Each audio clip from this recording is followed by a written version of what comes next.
That's it. I quit. That's right. I quit YouTube. I quit Facebook. I quit all social media. I'm going to quit everything. That's right. I've had enough. So screw everything. Screw you guys. Screw all my friends and all my family members. And screw myself. You know what?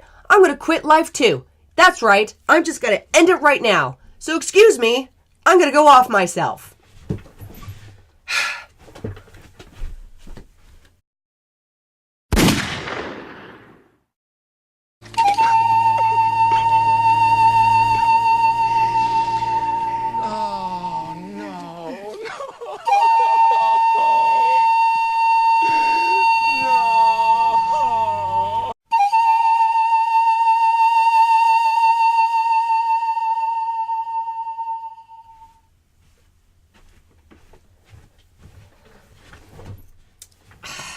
Did you guys honestly think I'd do that? Hey guys, welcome to my channel, Everyday Oppression. My name's JC, and we're gonna have a one-on-one talk about my personal life. No, everybody, I didn't kill myself. I don't promote suicide. I don't promote self-harm. In fact, my stance is always promoting self-empowerment and for us to grow a thick skin and go through life as it comes at us. So the topic of this video is just going to talk about my experiences with work. I've mentioned about the struggles I've had in the past in past videos, and so I'm going to talk more about that. So here's the news.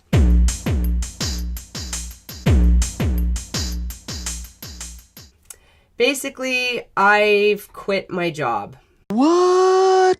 Yep, that's right. So beginning October the 16th, which was about a week ago, I put in my 2 weeks notice. So I've gotten really, really tired of working my ass off for a company who doesn't appreciate it. So I'm just going to talk more about why I gave my 2 weeks notice. If I sound a little bit off, guys, I'm just coming off a cold, been hacking and coughing and snot rocketing everything.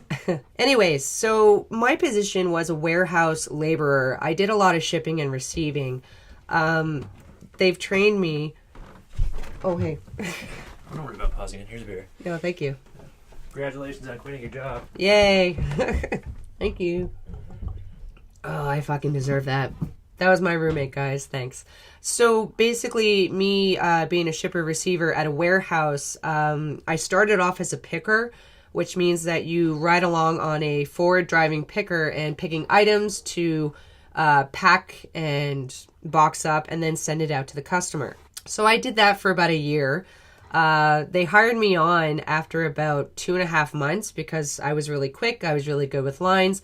And more importantly, not making any mistakes. After a year of this, just typical work, picking, cleaning, whatever, they decided to cross-train me. Now, what cross-training means is that they take a worker and they will train them in all the other departments of the warehouse. So they got me to train in pipe. So we had a pipe bay. I got trained in receiving pipe. Receiving pipe. I want to make sure the explosives didn't get wet, but I can't find them. Look in the bottom. Okay, I'll dig a little deeper. Wow, this bag is really full. Basically, also receiving suppliers, smaller product and skids from suppliers sent from other branches. I was being trained. Now, we had meetings about this where the managers would discuss that everybody would be cross-trained. However, the only person really being cross-trained was me. So what really frustrated me, guys, is that here I am being a whore, a warehouse whore, being trained in all the departments, and no one else was. So here I am working a lot of hours, a lot of overtime. There was a point in the second year of my job where I was in the pipe bay strictly all by myself. So I'm the only person in pipe bay, and I'm picking pipe orders, which are large master bundles, PVC, 20-foot PVC bundles. There's wire that I'm picking and stuff like that. So I had to strap them all together with bands, metal bands or wood blocks or saran wrap. And a lot of this wrapping of this bundles, I would end up slicing my arms because I would be hitting the pipes. So not only was it stressful working alone in a place that I did not like, and I let my bosses know I didn't like it. No, sir, I didn't like it.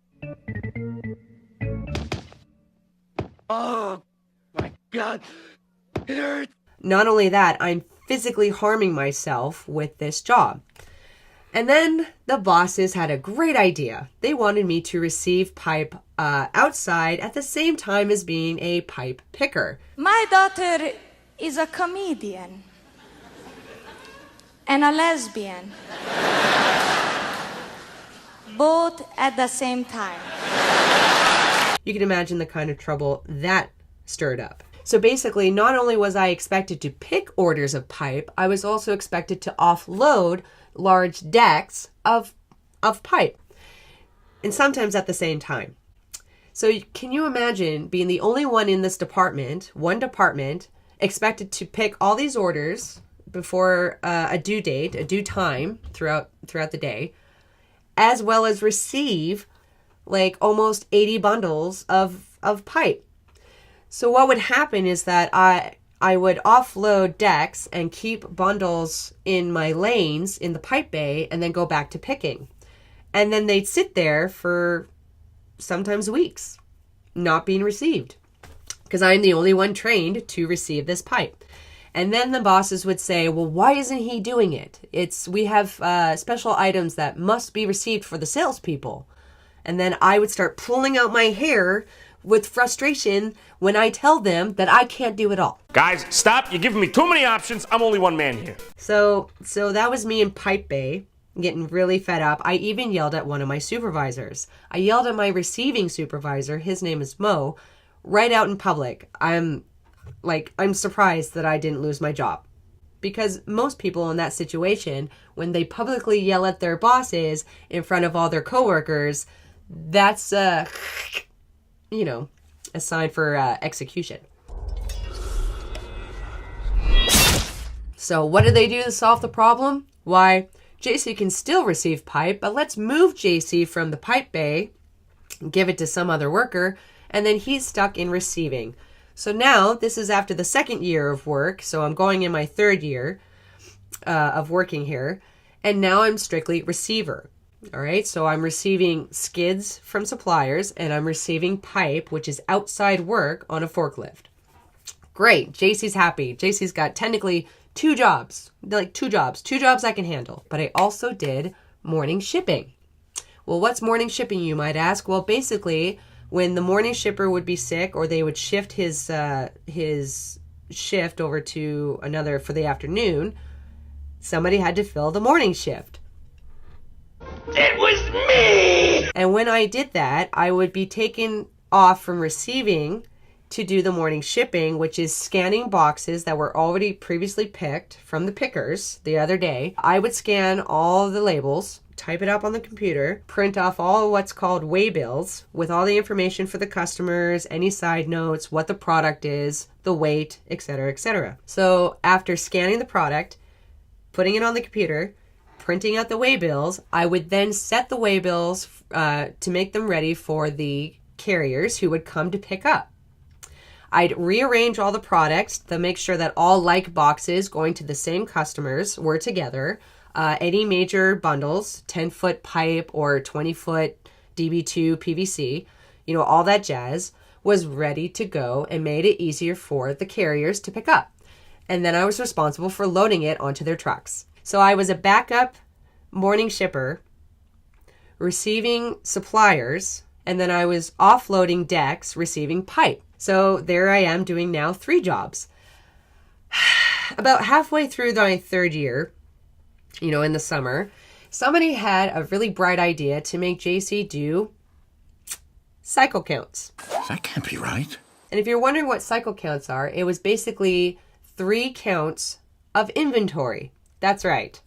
So not only am I offloading product, placing it in its location, not only am I receiving product, not only am I doing morning shipping to send product out, I'm also doing counting.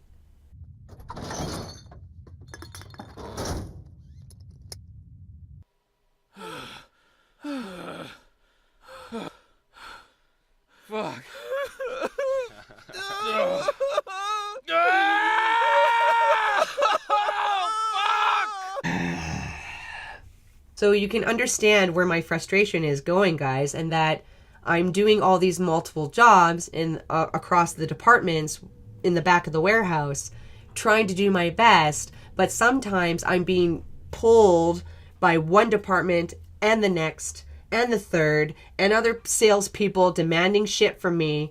So essentially, I've had enough. This feeling of stress and this feeling of being overworked and underpaid, it's been happening for a few months now.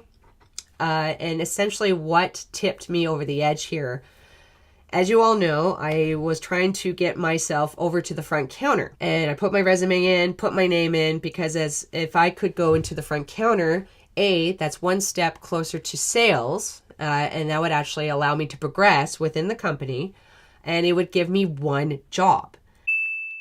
That's all I really wanted, was one job. Unfortunately, the manager of the front counter, his name's Tyler, decided to bring in someone outside of the company and hire them. Now, mind you, I don't blame this person. I have no hate towards them. I haven't even talked to them because they technically stole my job. The people I blame are the higher ups. I blame Tyler, the front counter manager. I blame my manager, who is in charge of the back of the warehouse, for not pushing me through. And it was at that realization that my company that I work so hard for to please, that I've been cross-trained across all the departments, decided to keep me back. And that's when I knew. That's when I knew that I had to quit. So October the 16th, I put in my 2 weeks notice. And at the end of this month, October 30th, I will be jobless.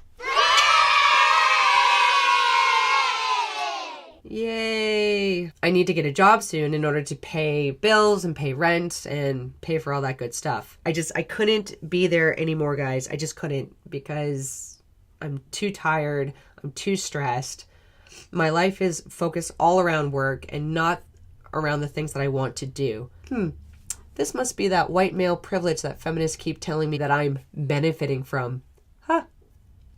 So in the future, I will be hopefully having another job, maybe something in the arts. I've considered maybe going back to school, but I don't know for what.